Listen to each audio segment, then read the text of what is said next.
stochastically variable conformity. So to start off with some definitions, a cultural variant is any aspect of thought, speech, behavior, or artifact that is learned and transmitted socially. So it could be anything from whether you're wearing a pink shirt or a blue shirt, to whether you're wearing a mask or not wearing a mask, or the presence or absence of any behavior. So a conformist is an individual that adopts a more common variant, in this case the pink one, at a rate greater than its frequency, so here greater than 2/3. And an anti-conformist would adopt a less common variant at a rate greater than its frequency, so the blue variant. And these biases have been observed in humans, so insert joke about how we're all using the word spice when like it's a very clear conformity bias, but they've also been observed in several non-human animals. For example, there was a study by Pike and Leland on 9-spine sticklebacks, where there was conformity to sticklebacks that chose feeder 1 or feeder 2. There was this study on great tits, where there was a puzzle box and you could either open it by pushing a slider to the left or to the right, depending on the choices of other birds. And my personal favorite is this study on Drosophila melanogaster, where the females were looking at who other females chose to mate with, and males were painted either pink or green, and there was conformity to the choices of the other females. So these are the order of the studies.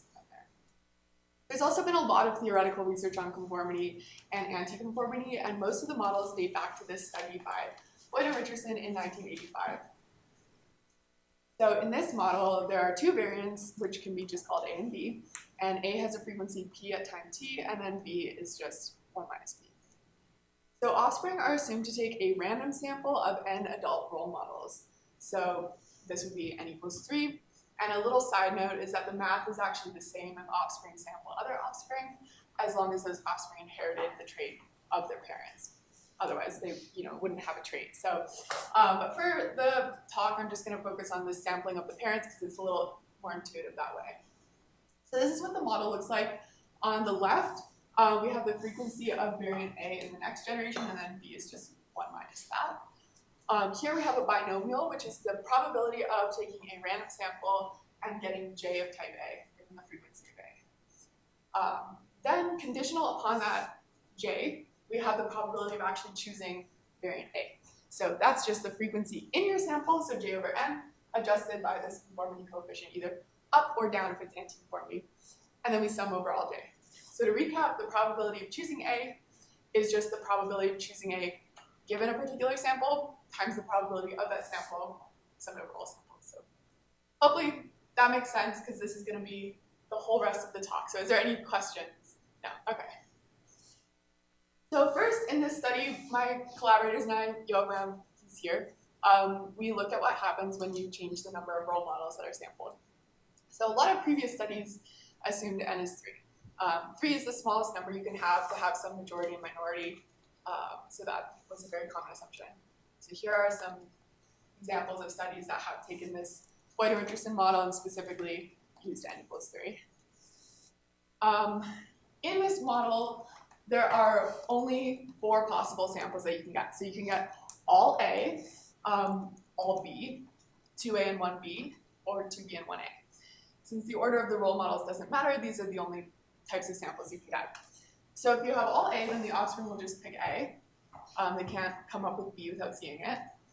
Similarly, all B, pick B. In the case with 2A and 1B, offspring will pick A with a probability of 2/3, so that's the frequency of A, plus the conformity coefficient. So that's this term we talked about earlier. And then otherwise they'll pick B. But what's really important here is that in this case with 2B and 1A, A and B are just flipped. So you need to apply the exact same rule to B as you did to A. And the reason you have to apply the exact same rule is there's no bias for A or B. So A and B are treated as completely equal. And under conformity, only the frequency matters, not the actual content of the variant. So for that reason, there's just one conformity coefficient in this model, which makes it very tractable, which is why people like to use it. There's conformity if D is positive and anti-conformity if it's negative. So what happens to a population of conformists over time? On the y-axis, I'm going to show the frequency of A, So above 50%, the population is dominated by A, and then here it's dominated by B. And then on the x-axis, it is time. So as you might expect, if the population starts with predominantly A, then A will go to fixation, otherwise B will go to fixation. With anticonformists, the story is just the opposite, where no matter where you start, you'll stabilize at a frequency of half A and half B. So if you start going above a half A is popular, anticonformists don't like popular, it'll get pushed back down. So that makes sense, and it's very intuitive. And a lot of models have said, we're going to take n equals 3, because if we increase n, the dynamics are the same, so it doesn't really matter. So we wanted to test that and look at, are the population dynamics actually the same if n is greater than 3? Because we tend to observe when 3 people in the real world, or fruit flies, or whatever. So with n equals 4, the short answer is yes. It is exactly the same, which is probably what gave confidence to this. Okay, it's probably the same for all n. But with n greater than 4, the answer is no. So first, I'll talk about n equals 5 role models. And I'm not going to show all the possible combinations of dinosaurs because there's too many. But you can have 4A and 1B, or you can have 3A and 2B. So I'll just show these two. And in the first case, applying this rule that I said earlier, you pick A with probability of 4/5 plus D4 over 5. So that's that formula from before. And in the case of 3 role models A, then you just pick A with probability 3/5 plus D3 over 5. And the important thing here is that there's 2 conformity coefficients now, and they don't need to be the same. So if they're both positive, the dynamics are the same as n equals 3. So conformity, and this is true actually for any n, so with conformity, the dynamics are the same. If they're both negative and relatively small, then again, yes, we see the same dynamics. But they can be negative and pretty big as well. So before, with n equals 3, this parameter d2 had to be greater than or equal to -2, otherwise the probability would not make any sense. But now we can have down to -2.9, -3.9, and so on. So when we have this, we can get cycles, which was not possible in the previous model. And the intuition for this is if something's popular and you're really strong anti-conformist, then it's going to be so strongly disfavored that it's going to overshoot 1/2 and then end up at a frequency that's quite low, in which case anti-conformists love that, then it will go back up, and so on. And as n gets bigger and bigger, you can have more and more negative numbers, and you can end up having chaos in the system. So chaos is possible with n equals 10 or greater. There's another thing going back to n equals 5 that I want to mention before moving on, which is that the conformity coefficients can be different signs. So you might think of it as if something's sort of popular, you might want to adopt it, it's trendy, it's cool. But if it's too popular and everyone's doing it, then it's kind of lame. That's an example in humans. But actually, fruit flies also did this, which is a little bit surprising because the authors of this paper only said fruit flies are conforming. But in the actual data, based on the definition of conformity that they use versus what we're using, it was actually this structure. So the fruit flies always adopted whatever was the majority with a probability of around 75%. And they didn't have 5, but they had 6. So if there were 4 of 6 fruit flies doing something, it was conformity because they would adopt it with 75% and not 2/3. But if there were 5 out of 6 fruit flies doing something, and they adopted that thing with 70%, right? So it's anti-conformity. Because that would be something like 83%. 70 is lower. Okay, so in this case, we get new dynamics as well, which is these asymmetric stable polymorphisms. So in summary, are the population dynamics the same if n is greater than 3? Not if there's strong anti-conformity or some mixture of conformity and anti-conformity. But yes, if there's only conformity. So in this study, we did some additional analyses. So we looked at what happens when we include selection, what happens when we have a genetic modifier of the conformity. So looking at the evolution of the capacity to conform, and also looking at population subdivision with migration. So there's this claim in a ton of different papers that conformity homogenizes groups and preserves between group differences. And we found that that was not true. Conformity can erode between group differences. So yeah, I don't have time to talk about all of them, but would love for you to check out the paper. And for the sake of time, I'll just move on to the next study.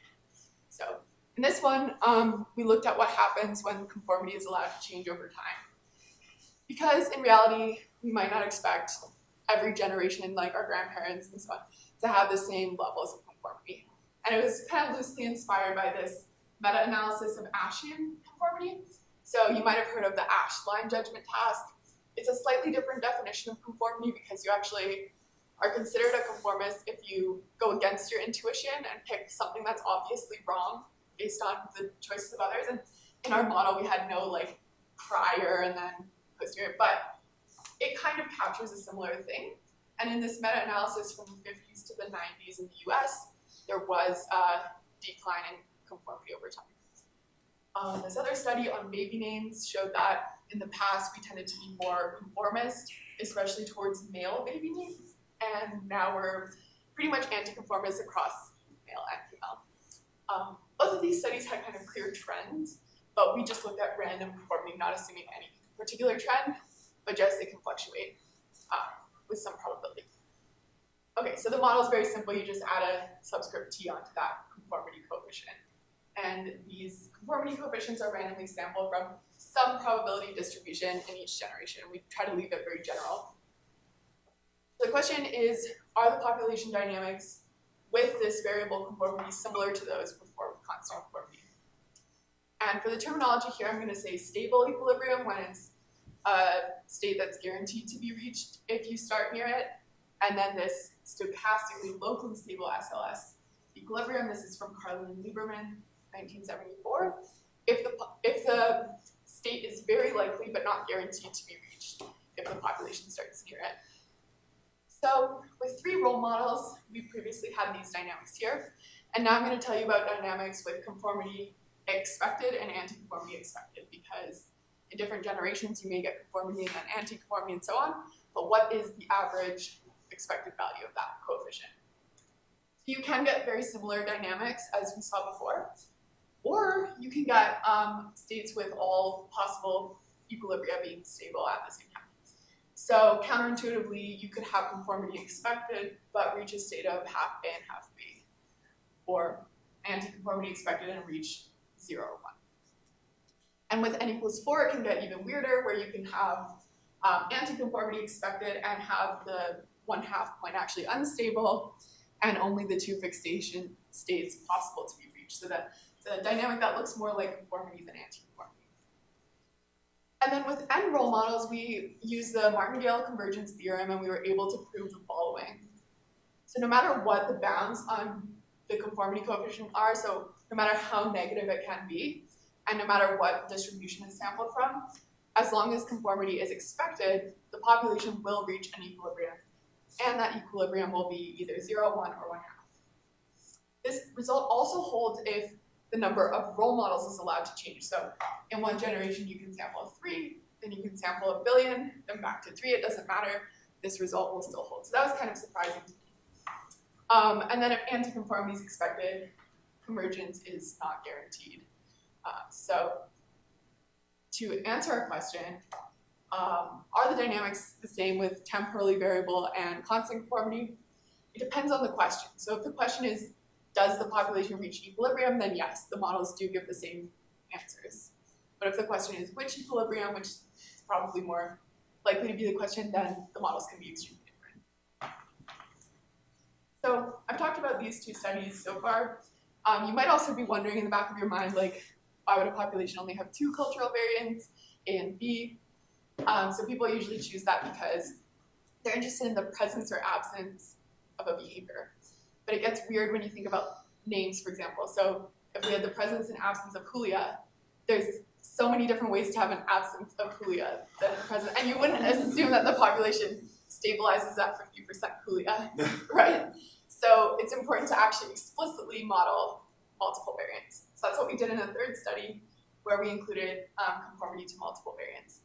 And it's not so easy because if you have this huge distribution of baby names, which ones do you call popular, which ones are unpopular? It was actually quite a non-trivial problem. So I was going to say talk to me more later, but the conference is basically over, but email me if you're interested.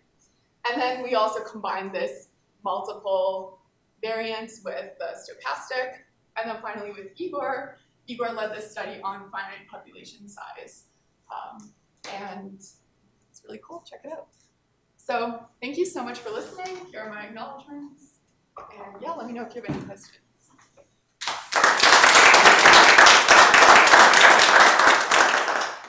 We certainly have time for some questions. Yes. Have you tried doing this? So currently you're updating. Everybody updates all at the same time, and yes. so you can have this overshoot. Yes. So have you tried this where there's kind of some kind of sequential update? No, we haven't. But that's a really good point. I wouldn't expect there to be this huge overshoot if you had that. So yeah, no, that's a good question. Haven't tried it. So I mean, for some of the other things, probably some of the later things, it might not make.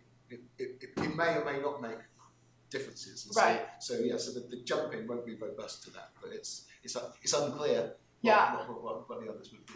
There are some studies on networks, and weirdly enough, they're in statistical physics. So the red and blue that I was showing, it's like the up and down spin of an electron. And there are a lot of studies that effectively do conformity, but to electrons. And they don't have this discrete generation thing. They have networks with one individual changes and so on and so on. So that the Ising model type thing. So there is some study of that, but we didn't do that here. But it's a really good question. Yeah.